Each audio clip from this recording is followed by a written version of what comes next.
Maganda rin mga bossing, sa naghahanap po dyan ng 7-seater, ito available tayo na automatic transmission. Yan o, nakatuto ng mags. Ito po yung unang labas ng mga expander.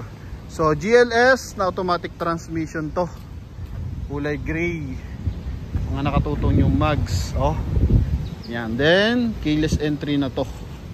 Then ito naka-chrome. So kung ano yung makina ng mga expander ngayon, siya rin yung makina na ito mga boss, kasi ito yung first generation.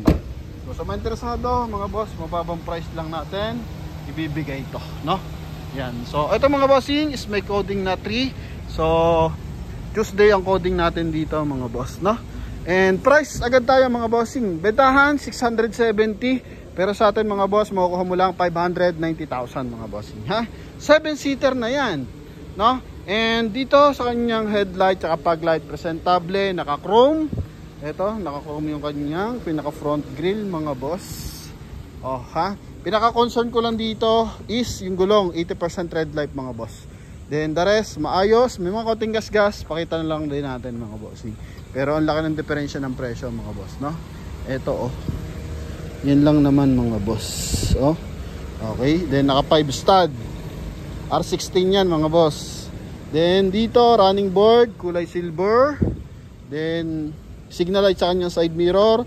Meron pa siyang blind spot assist. May chrome na rin yung kanyang window panel. Chrome din yung kanyang door handle. Keyless entry.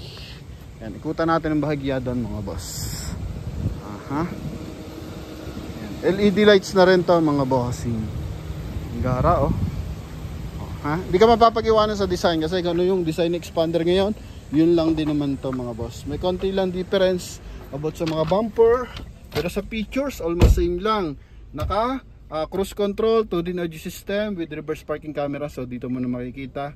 Then ito yung controls ng ating aircon mga boss. So ang ganda, kala malalaking mga bossing ng volume. So alam mo yung mga button ng volume mga boss yan, oh. Then naka dual airbag mga boss. Cruise control updated yan. Then power fold side mirror yan. And same time naka power adjust na rin. Ito yung mga button yan mga boss. Hoping nakikita kasi medyo madilim na. Almost 5:30 na mga boss. Chrome din yung kanyang door opener. Yan. Sa kanyang aircon blower is silver accent dito. Then dito rin. Then center console mga boss. Then ito polish black. Alright, so dalawa available raw susi. I-double check na lang natin. Kung dalawa yan, ibibigay natin ng buo, dalawa. Sa steering wheel, leather, yung taas, polish black yung ilalim. Okay, mileage natin 94,459, no? Yan. Ito naman yung kanyang upuan. So coldero yung upuan mga boss. Walang punit. Then dito, center console. Semi armrest lang pero ano lang talaga siya, storage. Yan, may lagay ng bahagya dito. Then dito is cup holder. Aha, kulay gray mga boss, ganda. Oh, ha. Second row, syempre, aircon vent and aircon blower mga boss, accessible yan. Then ito nagiging armrest to mga boss. Okay, di lang natin mababa. Pero nagiging armrest yan, papakita natin, ha. Maluwag ang legroom tsaka headroom. Naka-LED na to mga boss. Yung ganito. Fog light, papakita natin. Please, nandito na rin naman tayo. Isabay na natin. Pero mababa to mga boss, ha. Usually na expander natin is 600 plus mga bossing. So tinawaran ko lang na matindi kasi medyo mataas na mileage. Pero okay naman, goods naman yan mga bossing. Kasi expander naman yan eh. Alaga lang natin, maintenance, yun lang. PMS, change oil. Yun lang naman lagi. Check na mga brakes. Ito yung likuran yan. Oh, ha. Yan. Then, ito, nagpa-flat surface. Yan, may payong. No? Kaya pala hinahanap nila yung payong, mga boss. Yan. So, ito, pwede maging compartment. 5-seater, 7-seater. Then, yung sinasabi ko, yung armrest, ito. Cool duroy, mga boss. Then, dito is, lagay ng jack. Yan, oh.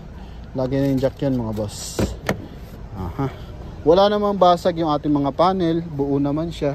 Even dito sa side, mga boss. Yan. Yung hydraulic assist maayos din. Ha? Then check natin sa kanyang engine bay. Nakikita ang concern, ito lang. no? Kitang-kita kasi ito, mga boss. Yun lang, para may paso ng bahagya. Pero sa 590 mga bossing, mababa na yan. Okay. Then engine bay tayo. Makina na ito is 1.5 liters na gasoline engine. Hindi pa na-detailing yan mga boss ha. Oh, malikabok pa pero mga walang leak yan. Ha? Battery niya is 1SM na Motolite Gold. Engine. Para sa mga nakatitiyak, ito makina natin. 4A91 na double overhead camshaft mga bossing. Makina na expander, makina ng Nissan Livina. Ito mga boss. Ano po? Yan. So,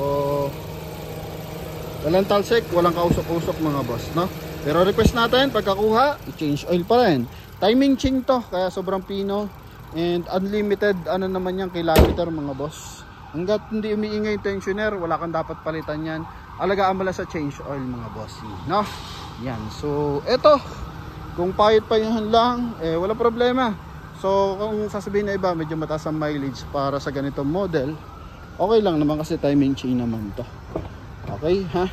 Kahit mag 500 km yan, basta maganda yung maintenance, goods na goods yan. Tsaka Mitsubishi yan mga boss. Pagdating sa pyesa, parang Toyota yan, no? Kahit sa Mercury, sabi nga ng karamihan, makakabili ka ng pyesa, no? Yan, so, eto, mako-concern ko na lang dito, palit gulong ikaw, tapos, lagay ka ng roof rail, no?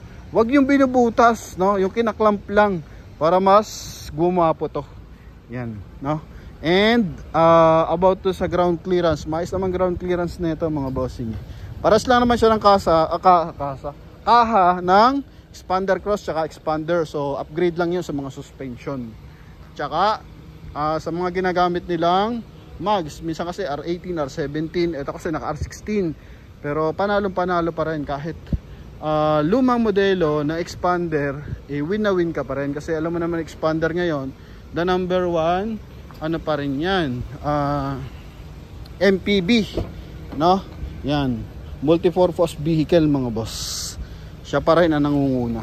And dito na uso yung Avanza na malapad. Yan, then expander nga, ano pa ba? Nissan Livina. Okay, ito talaga ang nagpa-click sa market. Naging kalaban to ng Toyota Innova nung wala pa si Avanza, si Veloz, mga bossing. Okay, yun lang naman, idea lang naman. And ano lang naman to sa mga interesado. So tawag na lang po agad mga bossing, ha? Yun lang po mga boss. Thank you very much and God bless. Bye bye. And comment nyo naman kung saan nyo napanood na lugar to mga bossing, ha?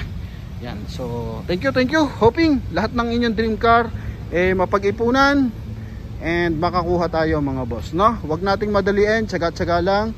Kapag available na yung ating budget, so contact na kay Promote PH mga boss. Thank you and God bless. Bye bye.